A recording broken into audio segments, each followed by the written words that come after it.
আজকে তৈরি করছি নতুন রাঁধুনিদের জন্য ডিম বোনা। এইভাবে একবার ডিম বোনা তৈরি করে খেয়ে দেখবেন, মুখে লেগে থাকার মতো। হ্যালো ফ্রেন্ডস, আসসালামু আলাইকুম। প্রথমে চুলায় একটি প্যানের মধ্যে তেলের মধ্যে পেঁয়াজ কুচি, তারপরে হচ্ছে রসুন কুচি, তারপরে তেজপাতা, দারচিনি, এলাচ 2 পিস করে দিয়ে একটু ভেজে নিয়েছি। আদা বাটা, রসুন বাটা হাফ চামচ করে দিয়েছি, কাঁচামরিচ দিয়েছি।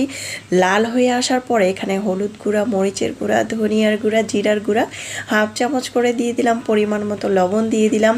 একটু তেলের মধ্যে ভালোভাবে ভেজে একটু পরিমাণ পানি দিয়ে মশলাটাকে খুব ভালো করে কষিয়ে নিলাম। দেখতে পেয়েছেন, মশলাটা যখন এরকম সুন্দরভাবে কষানো হবে, তেলটা ভেসে উঠবে, ওই পর্যায়ে দিয়ে দিচ্ছি 2টি বড় সাইজের আলু কুচি করে কেটে নিয়েছি। কুচি করে কেটে আলুটাকে ভালো করে কষিয়ে নেব, একদম মশলার সাথে একদম ভাজা ভাজা করে নেব। এই পর্যায়ে আমি একটু ডিম ভেজে নিচ্ছি, দেশি ডিম, এটা হচ্ছে হাঁসের ডিম আর হচ্ছে মুরগির ডিম সাথে। যখন একটু ভাজা হবে এই পর্যায়ে আমি ওই ডিম ভাজার তেল আর হচ্ছে ডিমগুলো এখানে দিয়ে দিব। দিয়ে খুব ভালো করে নেড়েচেড়ে মিক্স করে নিব।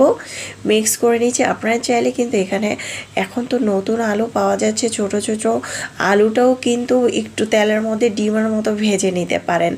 যখন একটু কষানো হবে দিয়ে দিচ্ছি মটরশুঁটি দেওয়ার পরে দিয়ে দিচ্ছি 1 কাপ থেকে 1.5 কাপের মতো পানি। বেশি পানি দেওয়ার দরকার নাই, যেহেতু আলুটাকে ভালোভাবে ভেজে একদম সিদ্ধ করে ফেলেছি, ভাজা ভাজা করে ফেলেছি।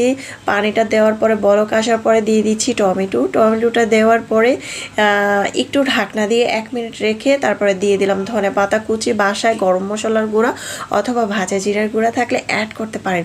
জটপট হয়ে গেল ভীষণ মজাদার ডিম বোনা। বাংলাদেশি বিশেষ করে বেশিরভাগ মানুষই কিন্তু এই ডিম বোনাটা খেয়ে থাকে, তবে ডিম বোনাটা পারফেক্টভাবে তৈরি করতে পারলে কিন্তু সবাই মাছ মাংসের কথা ভুলে যাবে। আজকের রেসিপিটা কেমন হয়েছে অবশ্যই জানাবেন। যারা নতুন রাঁধুনি তারা অবশ্যই স্টেপগুলো ফলো করে বাসায় তৈরি করবেন। বাসার সবাই চেটে পুটে খেয়ে আপনাদের সবাইকে প্রশংসা করবে। রেসিপি ভালো লাগলে অবশ্যই চ্যানেল সাবস্ক্রাইব